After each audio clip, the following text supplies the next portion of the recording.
Oui, bonjour. Alors, je dois préciser que ce n'est pas uniquement le musée Non, du Saint-Martin, pardon, excusez-moi. c'est aussi le musée du vin et des négoces, puisque l'idée était de démontrer qu'on ne peut pas parler de Bordeaux sans parler du vin, mais on ne peut pas parler non plus du vin sans parler du maritime, parce que sinon les exportations de vin n'auraient pas été ce qu'elles ont été. Et bien évidemment, là aussi, je dirais, le début d'essor de la ville de Bordeaux. Oui, parce que pour avoir parcouru cette exposition avec vous, prendre le temps de lire et de regarder ces iconographies, ces photos, ces photos, etc., on s'aperçoit vraiment que c'est deux histoires étroitement liées qui n'ont pas lieu sans l'autre. Oui, absolument, beaucoup, donc quasiment l'époque gallo-romaine jusqu'à nos jours. Le vin et le maritime ont été extrêmement liés. On oublie aussi, on n'a pas trop parlé, parce qu'on ne peut pas parler de tout, mais entre autres de bateaux comme les gabarres ou les coureaux, qui étaient des bateaux de rivière, pour donc ce commerce fluvial, qui a été aussi très important, car il a fait vivre tout l'arrière-pays bordelais et a enrichi Bordeaux aussi dans ses exportations. Donc voilà l'histoire, et il y avait des vins de Narbonne qui sont venus par bateau, jusqu'à Bordeaux. Alors les vins, les bateaux liés, vous votre partie c'est évidemment un peu plus ces bateaux, l'histoire maritime. Ces bateaux qui ont été influencés, qui ont des visages un peu particuliers liés au vin.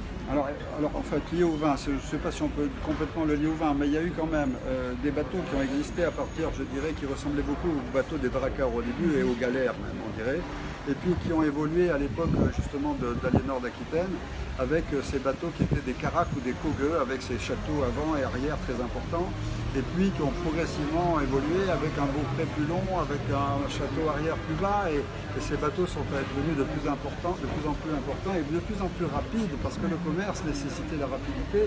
Donc on a été, en XVIIe siècle, c'est les flûtes créées et conçues par les Hollandais, qui commençaient à accaparer le commerce du vin.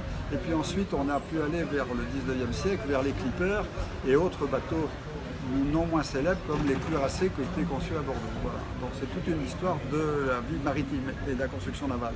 Alors, je vous invite, si vous êtes sur les quais de Bordeaux, à vous arrêter pour découvrir cette belle exposition Vogue les vins, tout près de la place des Quinconces, en fait, dans une structure en bois plutôt sympathique. À côté du Bélem. C'est tout près du Bélem. Voilà. Alors vous parlez de ces bateaux, est-ce que ça vous fait quelque chose justement de les voir ici sur le fleuve reprendre vie grâce à ces grands voiliers? Alors effectivement, non seulement ça nous fait effectivement quelque chose, puisque nous avons organisé la descente de la Garonne et de la Gironde à l'arrivée de ces grands bateaux pour aller à leur rencontre et les accompagner.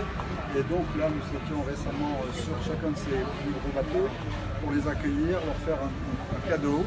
Et en particulier, on a été très intéressés de voir que beaucoup de bateaux étaient en train de repenser au transport des barriques par des bateaux à voile et à vapeur. Enfin, à voile et à vapeur, non, à voile et à moteur, on va dire. Voilà, absolument. Puisqu'il y a eu des bateaux à voile et à vapeur. Voilà. Alors Stéphane Mélo, vous êtes membre fondateur du musée d'histoire maritime de Bordeaux, c'est rue Bory. Vous êtes également présent, vous avez un stand, je crois, sur nous avons un stand, oui, nous avons un stand juste justement pas très loin d'ici, à peu près en face du Bélem. Voilà. Et vous avez également tout à l'heure évoqué le musée du vin et du négoce de Bordeaux, avec qui vous avez travaillé main dans la main. Comment ça s'est fait justement ce travail? En quelques mots, j'imagine que c'est de longs mois de travail. Écoutez, il faut savoir que depuis plus d'un an, nous avons ouvert le musée de l'histoire maritime de Bordeaux il y a un an, mais le musée du vin et du négoce existe depuis 7 à 8 ans. Et nous nous sommes rapprochés parce que nous avions tellement de visées communes et de visions communes de ce qu'il fallait faire, que ça a été, finalement, ça s'est fait presque, je dirais, d'un seul élan et en peu de temps. Et lorsqu'on nous a sollicité, nous avions bien évidemment, nous, tout le savoir, à la fois au niveau des textes et au niveau de l'iconographie, pour accompagner le travail qui a été fait par les gens de l'Office du tourisme et aussi, je dois dire, bien sûr, par Bordeaux Grands Événements. C'est eux qui ont fini par monter cette exposition. Stéphane Guido, membre fondateur du musée de l'histoire maritime de Bordeaux, pour l'exposition Vogue des vins et l'histoire bordelaise à découvrir ici pour Bordeaux. Merci beaucoup. Sans oublier le musée du vin et du négoce. Sans ne les oublie pas. Merci beaucoup Stéphane. Merci à vous. Merci. À bientôt. Au revoir. Philippe.